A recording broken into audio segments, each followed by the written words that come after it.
నమస్తే తెలంగాణ వార్తాపత్రికలో నేడు మనకు ప్రధానంగా కనిపిస్తున్నటువంటి మెయిన్ హెడ్లైన్స్ ఇక్కడ చూడొచ్చు. WPLలో తెలుగు క్రికెటర్ల ధమాకా. కరీంనగర్లో పుట్టిన శిఖా పాండేకు 2.4 కోట్లు, ఏపీ క్రికెటర్ శ్రీచరణికి 1.3 కోట్లు, హైదరాబాదీ అరుంధతి రెడ్డికి 75 లక్షలు, త్రిష, క్రాంతి, మమతలకు 10 లక్షలు. ఆసక్తికరంగా సాగిన వేలంపాట. నేడు నమస్తే తెలంగాణ వార్తాపత్రికలో ఇక్కడ మనకు ఒక ప్రత్యేక కథనం అయితే కనిపిస్తా ఉంది. హెల్త్ బూమర్ ర్యాంగ్ అంటూ ఇక్కడ వార్త చూడొచ్చు. సర్కారులో భూకంపం.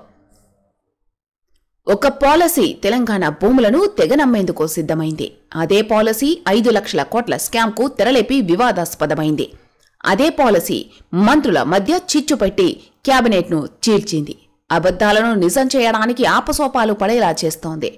అదే అసంబద్ధ పాలసీ అధికారుల ఆగ్రహానికి కారణమవుతోంది. పారిశ్రామిక భూముల పందేరానికి రాష్ట్ర ప్రభుత్వం తెచ్చిన హెల్త్ పాలసీ ఇప్పుడు 2 ఉన్నతాధికారుల మధ్య యుద్ధానికి కారణమైంది.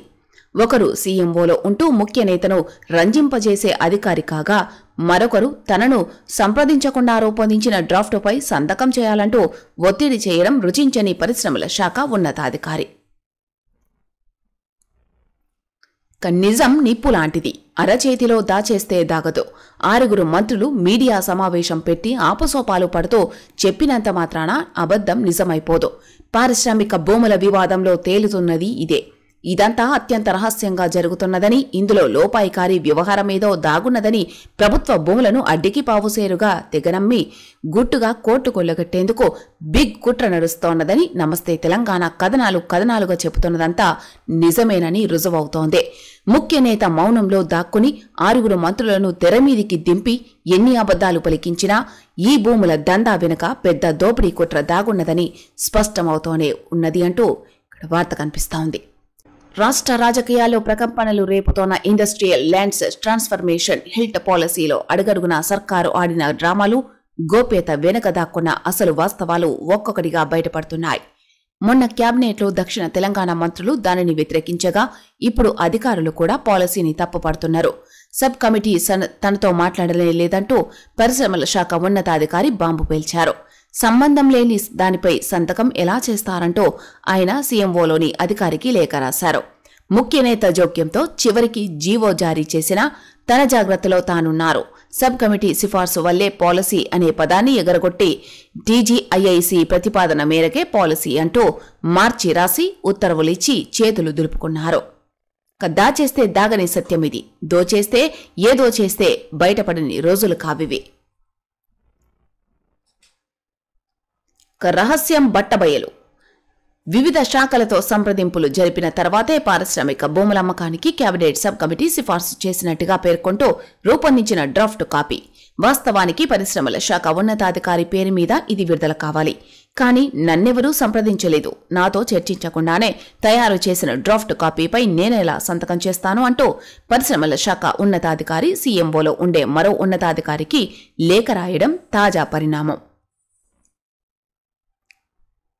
ఇక్కడ రాసినటువంటి లేఖకు సంబంధించినటువంటి ఇక్కడ చిత్రంలో చూడొచ్చు. పారిశ్రామిక భూముల పాలసీపై ప్రభుత్వంలోనే తీవ్ర వ్యతిరేకత. నిన్న మంత్రులు, నేడు ఉన్నతాధికారులు వరుస అభ్యంతరాలు. డ్రాఫ్ట్ కాపీపై సంతకానికి పరిశ్రమల శాఖ ఉన్నతాధికారి నిరాకరణ. 5 లక్షల కోట్ల హిల్టప్ భూస్కామ్ అంటూ ఇక్కడ వార్తకు సంబంధించి పూర్తి సమాచారం చూడొచ్చు. పలు శాఖలతో సబ్ కమిటీ చర్చించిందంటూ డ్రాఫ్ట్. పాలసీ తీరును తప్పుపడుతూ డ్రాఫ్టుపై సంతకానికి పరిశ్రమల శాఖ ఉన్నతాధికారి ససేమిరా. ఒక్కసారైనా సబ్ కమిటీ నాతో మాట్లాడిందే లేదు. నన్ను సంప్రదించకుండానే పాలసీ ఖరారు చేశారు. నా ప్రమేయం లేని పత్రంపై నేనెలా సంతకం చేస్తా? రేపటి రోజున కేసులొస్తే ఎవరు బాధ్యులు? పాలసీతో విభేదించిన ఉన్నతాధికారి. తీవ్రంగా ఆక్షేపణ. సీఎంఓకు లేఖ. ముఖ్య నేతకు నివేదించిన సీఎంఓ ఉన్నతాధికారి. ఆయన రంగంలోకి దిగి సర్ది చెప్పడంతో ఎట్టకేలకు జీవో. ముందు జాగ్రత్తగా సబ్ కమిటీ ప్రస్తావన లేకుండా ఉత్తర్వు.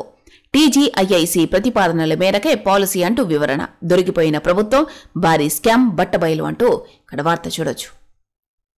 సాధారణంగా పరిశ్రమల శాఖ కార్యకలాపాలు, పరిశ్రమల స్థాపన, పెట్టుబడుల ఆకర్షణ, రాయితీలు, భూముల కేటాయింపులు, టీజీఐఐసీ తదితర వ్యవహారాలు పరిశ్రమల శాఖ ముఖ్య కార్యదర్శి ఆధీనంలో ఉంటాయి. అయితే కాంగ్రెస్ అధికారంలోకి వచ్చిన తర్వాత రాష్ట్ర పరిశ్రమల శాఖ ఇప్పుడు ఇద్దరు బాస్ల మధ్య నలుగుతున్నదని చెప్పుకుంటున్నారు. ఒకరు పరిశ్రమల శాఖలో కూర్చొని అజమాయిషీ చేస్తోంటే మరొకరు సీఎంఓలో ఉండి పెత్తనం చెలాయిస్తున్నారన్న ఆరోపణలు ఉన్నాయి. కంపెనీల వ్యవహారాలు, పెట్టుబడులకు సంబంధించిన మెయిల్స్, ఇతర సమాచారమంతా సీఎంఓలో కూర్చున్న అధికారికి వెళ్తున్నాయని, అయినా వాటిని చూసి అక్కడే నిర్ణయాలు తీసుకుని కేవలం చట్టబద్దమైన సంతకాల కోసం పరిశ్రమల శాఖ ముఖ్య అధికారికి పంపుతున్నట్టు సచివాలయంలో చర్చ జరుగుతోంది. ఈ విధానాన్ని పరిశ్రమల శాఖ ముఖ్య అధికారి తీవ్రంగా వ్యతిరేకిస్తున్నట్టు తెలిసింది. అయితే ఆయనకు ముఖ్య నేత అండదండలు ఉండడంతో గట్టిగా ఎదిరించలేకపోతున్నారని సమాచారం. సీటు వెనక నుంచి ఆయన డ్రైవింగ్ చేస్తుంటే తాను రబ్బర్ స్టాంపుగా మారానని ఆ ముఖ్య అధికారి తన సన్నిహితుల వద్ద ఆవేదన చెందారట. తాజాగా హెల్త్ పాలసీతో వీరిద్దరి మధ్య ప్రచన్న యుద్ధం ముగిసి నేరుగా తలపడి ఒకరిపై ఒకరు తీవ్ర ఆరోపణలు చేసుకునే స్థాయికి చేరిందని చెప్పుకుంటున్నారు. అనుకున్నదొకటి, అయ్యిందొకటి. అడ్డం తిరిగిన హెల్త్ స్కెచ్. 6 నెలల నుంచి తెర వెనుక పక్కాగా ప్లాన్. చక్రం తిప్పిన సీఎంఓలోని ముఖ్య అధికారి. మంత్రులకు సమాచారం లేకుండానే జాగ్రత్తలు. కేబినెట్ ఎజెండాలోనే చివరి అంశంగా హెల్త్. వివాదాస్పదం అవడంతో టీజీఐఐసీపైకి నెపం. ఉత్తర్వులు వెలువడిన 24 గంటల్లోనే పీసీబీ నుంచి పరిశ్రమలన్నిటికీ గంపగుత్తగా నోటీసులు. ఐచ్ఛికమా తప్పనిసరా? భూముల కన్వర్షన్ ఆప్షనల్ అన్న పరిశ్రమల మంత్రి, ఉత్తర్వులో ఎక్కడా లేని తప్పనిసరి షరతు అంటూ ఇక్కడ మూడో పేజీలో వార్త చూడొచ్చు.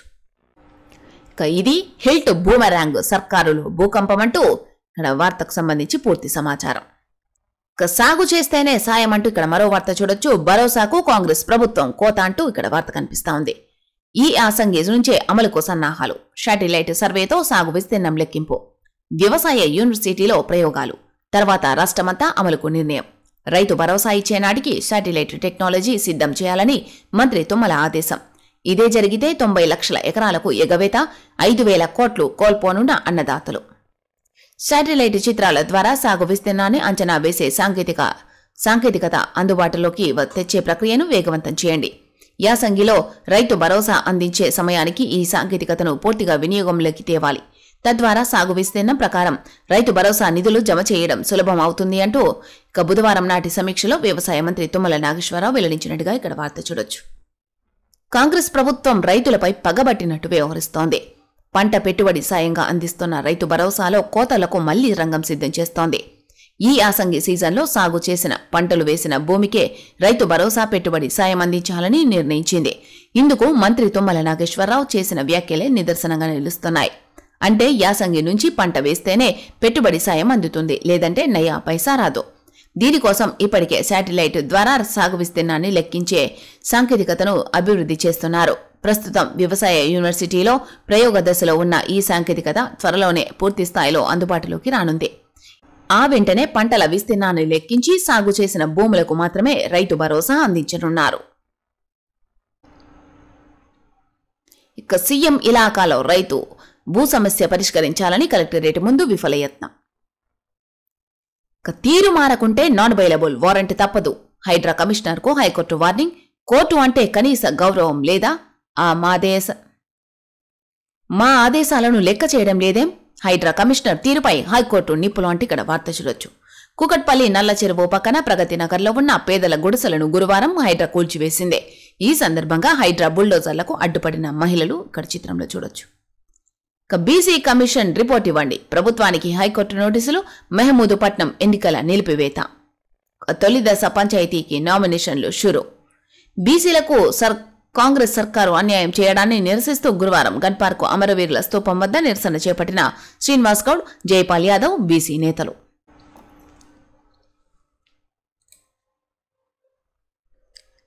బీసీ రిజర్వేషన్లపై హైకోర్టుకు బీఆర్ఎస్ నేతలు. స్థానిక సంస్థల ఎన్నికల నేపథ్యంలో వెలువడిన నోటిఫికేషన్లో నాగర్ కర్నూలు జిల్లా వ్యాప్తంగా రిజర్వేషన్లలో బీసీలకు అన్యాయం జరిగిందని బీఆర్ఎస్ నాయకులు హైకోర్టుకు వెళ్లారు. బెల్దండ మండలం తిమినోనిపల్లికి చెందిన బీఆర్ఎస్ నాయకులు గండికోట రాజు, కాన్గుల జోగయ్య గురువారం హైకోర్టును ఆశ్రయించారు. బెల్దండ మండలంతో పాటు జిల్లా వ్యాప్తంగా గ్రామ పంచాయతీల్లో సర్పంచ్, వార్డు సభ్యుల్లో బీసీలకు చాలా అన్యాయం జరిగిందని పేర్కొన్నారు. దీనిపై విచారణ జరిపి బీసీలకు న్యాయం చేయాలని, ఇప్పటి వరకు ఎన్నికలు వాయిదా వేయాలని కోరుతున్నారు. ఓటరు స్లిప్ కావాలా? టీ పోల్ మొబైల్ యాప్ వాడండి. యాప్ విడుదల చేసిన ఎస్ఈసీ. పౌరులకు ఎన్నికల సేవలను మరింత సులభతరం చేసేందుకు టీ-పోల్ అనే కొత్త మొబైల్ అప్లికేషన్ను రాష్ట్ర ఎన్నికల సంఘం టీజీఎస్ఈసీ గురువారం విడుదల చేసింది. ఈ యాప్ ప్రస్తుతం ప్లేస్టోర్లో అందుబాటులో ఉన్నది. Voter slip download, polling station సమాచారం, ఫిర్యాదుల పరిష్కార ప్రగతిని ట్రాకింగ్ తెలుసుకునేందుకు ఈ యాప్ ఉపయోగపడుతుందని ఎస్ఈసీ కార్యదర్శి మంద మకరంద్ తెలిపారు. జీవో 9 ఉండగానే జీవో 46 కోర్టు తేల్చక ముందే సర్కారే కుదింపు. మరి ఎందుకు 42% పెంచినట్టు? ఇప్పుడెందుకు బీసీ కోటా కుదింపు?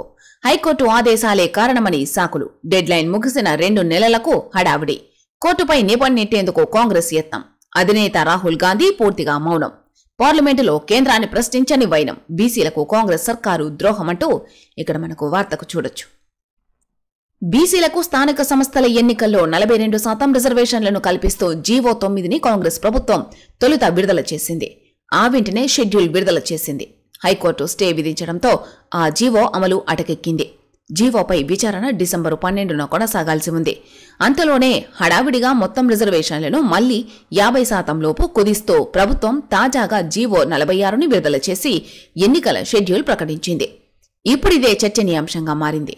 కోర్టు తేల్చకముందే కొత్తగా జీవోను ఎందుకు విడుదల చేయాల్సి వచ్చింది? కోర్టు కొట్టేస్తుందని భావిస్తే ముందే ఎందుకు జీవో 9ని జారీ చేసింది? కేవలం బీసీలను వంచేందుకేనని బీసీ సంఘాలు, రాజకీయ విశ్లేషకులు మండిపడుతున్నారు.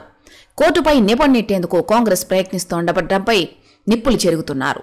బీసీ రిజర్వేషన్లపై లోక్సభలో విపక్ష నేత రాహుల్ పూర్తిగా మౌనం వహించడం, పార్లమెంటులోనూ ప్రశ్నించకపోవడం ఆ పార్టీ వంచనకు నిదర్శనమని చెబుతున్నారు. అడుగడుగునా కాంగ్రెస్ సర్కారు బీసీలకు తీరని ద్రోహాన్ని తలపెట్టిందని విమర్శలు గుప్పిస్తున్నారు. కోర్టు తేల్చకముందే కాంగ్రెస్ కుదింపు. బీసీ రిజర్వేషన్లకు సంబంధించి అసెంబ్లీలో చేసిన బిల్లులు గవర్నర్ ఆమోదం పొందకముందే అసెంబ్లీని ప్రోరోగ్ చేసి మరీ కాంగ్రెస్ ప్రభుత్వం ఆర్డినెన్స్ జారీ చేసింది. ఆ తర్వాత అందుకు అనుగుణంగా రిజర్వేషన్లపై సుప్రీంకోర్టు విధించిన 50% రిజర్వేషన్ల సీలింగ్ను ఎత్తివేస్తూ బీసీ రిజర్వేషన్లను 42%కి పెంచుతూ జీవో 9 జారీ చేసింది. వెనువెంటనే స్థానిక సంస్థల నిర్వహణ షెడ్యూల్ను ప్రకటించింది.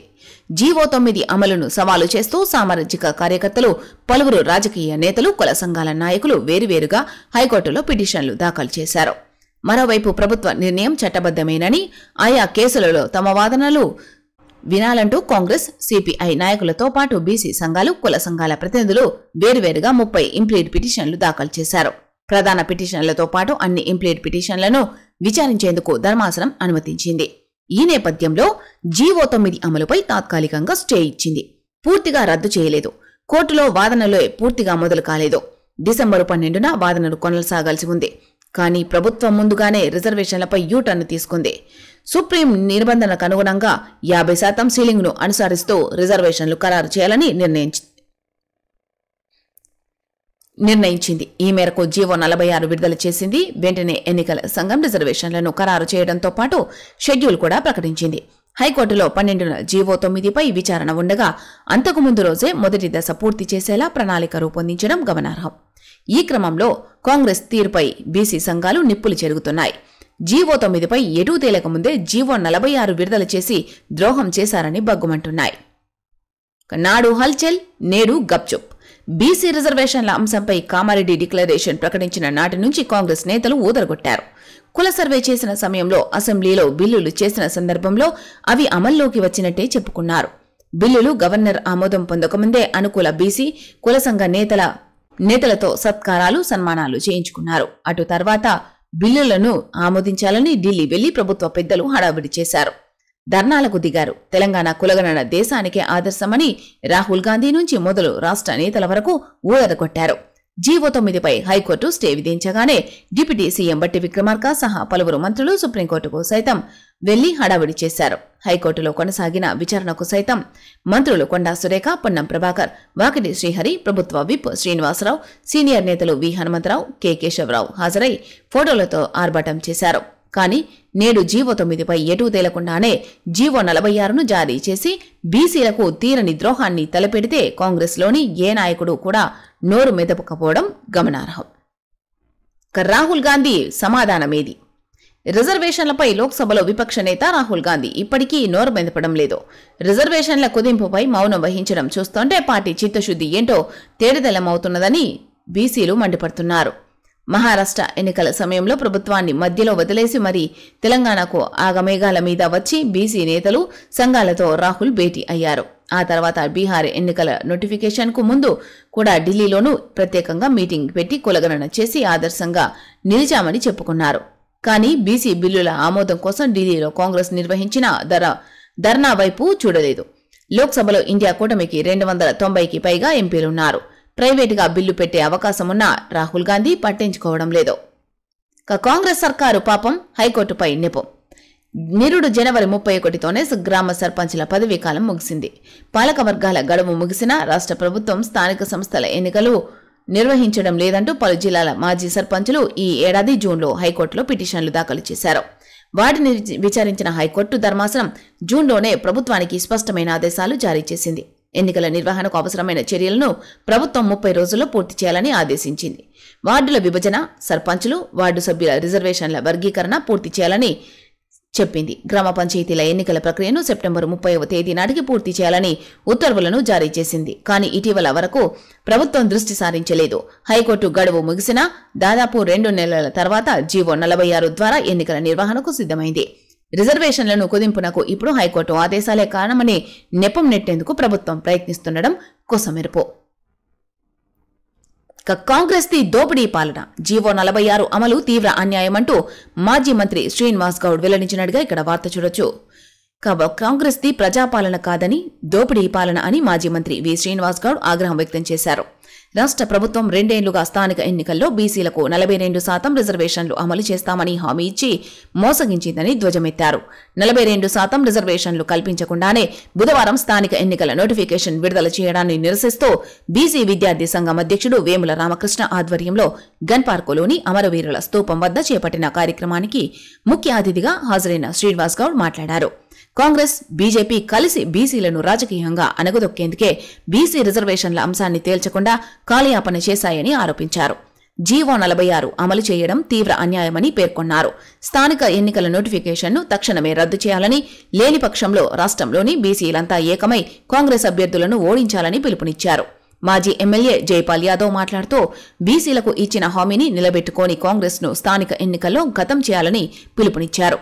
12,735 గ్రామ పంచాయతీల్లో కేవలం 2,176 పంచాయతీలనే బీసీలకు కేటాయించడం ఏంటని ప్రశ్నించారు. బీసీలను మోసగించిన కాంగ్రెస్ కు బుద్ధి చెప్పాలని బీసీ విద్యార్థి సంఘం అధ్యక్షుడు వేముల రామకృష్ణ కోరారు. కార్యక్రమంలో బీసీ సంక్షేమ సంఘం జాతీయ కన్వీనర్ గుజ్జకృష్ణ, బీసీ కుల సంఘాల నేతలు పెద్ద సంఖ్యలో విద్యార్థులు పాల్గొన్నారు. తొలి రోజు జోరుగా నామినేషన్లు. సర్పంచ్కు 3,242, వార్డులకు 1,821 నామినేషన్లు దాఖలు. నోటిఫికేషన్ జారీ చేసిన ఎస్ఈసీ. తొలి రోజు నామినేషన్లు. మొత్తం స్థానాలు ఇక్కడ దాఖలైనవి చూసుకున్నట్లయితే సర్పంచ్ 4,236, దాఖలైనవి 3,242. వార్డులకు సంబంధించి 37,440. రాష్ట్రంలో పంచాయతీ ఎన్నికల ప్రక్రియ జోరందుకుంది. తొలి విడత ఎన్నికల నిర్వహణకు గురువారం రాష్ట్ర ఎన్నికల సంఘం కార్యదర్శి మందా మకరంద్ నోటిఫికేషన్ జారీ చేశారు.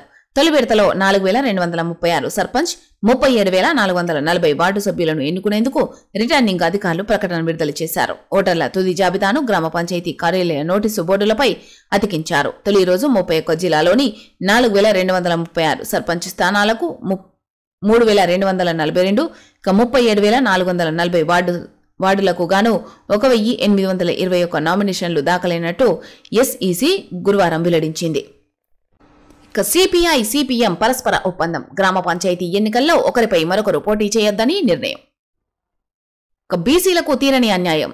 పంచాయతీ ఎన్నికల్లో రిజర్వేషన్లను ఖరారు చేసిన తీరును సవాల్ చేస్తూ దాఖలైన పిటిషన్లను హైకోర్టు శుక్రవారం విచారణ చేయనుంది. బీసీ రిజర్వేషన్ల వివాదం ప్రధాన న్యాయమూర్తి బెంచ్ వద్ద పెండింగ్లో ఉన్నందున ఎలాంటి ఉత్తర్వులు జారీ చేయబోమని గురువారం ఈ మేరకు జస్టిస్ మాధవీదేవి ఉత్తర్వులిచ్చారు. మహిళలకు మొండి చేయి.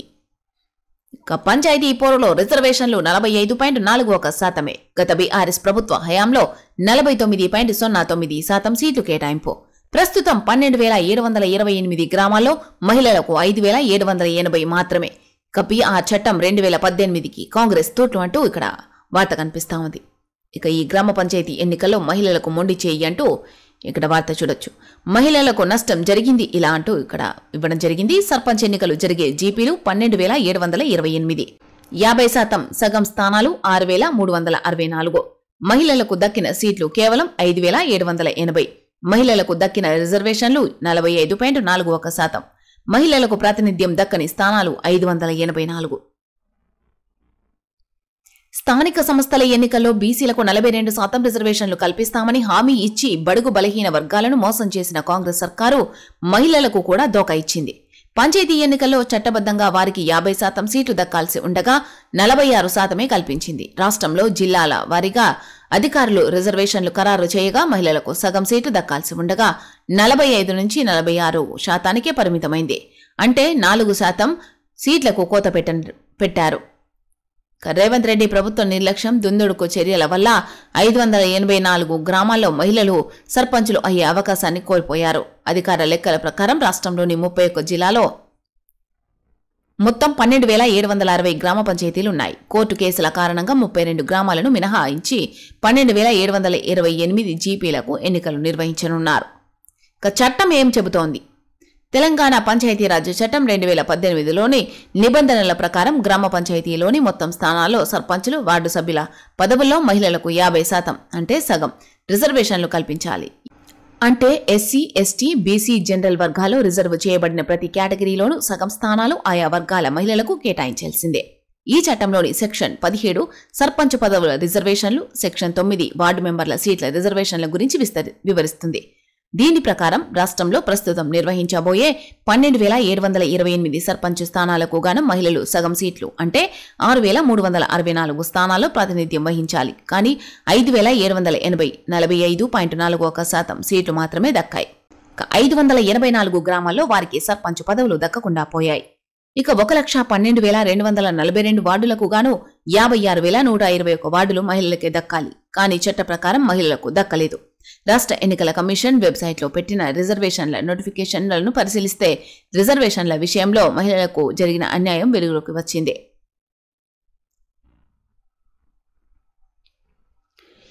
6 ఎస్టీలకు సర్పంచ్, 3 వార్డుల తీవ్రంగా తప్పుపట్టిన హైకోర్టు నిర్ణయం తీసుకునే వరకు మహమూదుపట్నం ఎన్నిక నిలిపివేత. కేవలం 6 ఎస్టీలున్న మహబూబాబాద్ జిల్లా కేసముద్రం మండలం మహమూదుపట్నం గ్రామంలో సర్పంచ్ పదవితో పాటు 3 వార్డులను ఎస్టీలకు కేటాయించడంపై హైకోర్టు విస్మయం వ్యక్తం చేసింది. రిజర్వేషన్ల కేటాయింపు తీరును తీవ్రంగా తప్పుపట్టింది. 2025 ఓటర్ల జాబితాను పరిగణలోకి తీసుకోకుండా 2011 జనాభా లెక్కల ప్రకారం రిజర్వేషన్లు ఖరారు చేయడం సరికాదని పేర్కొంది. బీసీలకు కాంగ్రెస్ ప్రభుత్వం దోకా, 42% రిజర్వేషన్లు అమలు చేయాలి, లేకుంటే ఆ పార్టీకి ఇవే చివరి ఎన్నికలు అన్న ఆర్ కృష్ణయ్య. మేం కేంద్రంలో ఉంటే గంటలో ఇచ్చేవాళ్ళం. బీసీలకు 42% రిజర్వేషన్లపై రవాణా శాఖ మంత్రి పొన్నం ప్రభాకర్ వెల్లడి. అన్ని విధాలా ప్రయత్నించాం, కానీ బీజేపీ సహకరించడం లేదని వ్యాఖ్య. అడ్డుకుంటున్న వారిపై పోరాడాలని బీసీ సంఘాలకు పిలుపు. సర్పంచ్ పదవులకు వేలం. ఒక్క గద్వాల జిల్లాలోనే 3 చోట్ల నామినేషన్ల ప్రక్రియ మొదలు కాగానే పలుచోట్ల సర్పంచులను ఏకగ్రీవంగా ఎన్నుకుంటున్నారు.